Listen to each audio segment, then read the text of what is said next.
नामा म्हणे ग्रंथ श्रेष्ठ ज्ञानदेवी, एक तरी ओवी अनुभवावी.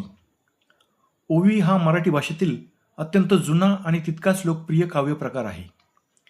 सर्व संतांनी अभंग रचण्यासाठी ओवी या छंद प्रकाराचा वापर केलेला दिसून येतो. संत शिरोमणी नामदेव महाराजांनी ज्ञानेश्वर महाराजांनी लिहिलेल्या भावार्थ दीपिका या ग्रंथाची महती या ओवीद्वारे सांगितलेली आहे. ज्ञानेश्वरी हा श्रेष्ठ ग्रंथ मराठी साहित्य, भक्तिशास्त्र आणि वारकरी संप्रदायातील अनमोल ठेवा आहे.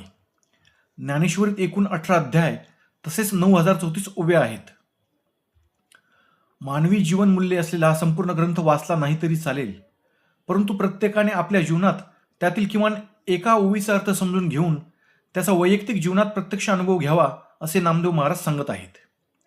आपुली आपण करा सोडवणूक या तत्वाने प्रपंचात गुंतून न पडता मुक्त होण्याचे वा उद्धार पावण्याचे मार्गदर्शन ज्ञानेश्वरीत केलेले आहे. ज्ञानेश्वरीमध्ये जीवनातील 9 रसाचे यथार्थ दर्शन घडते.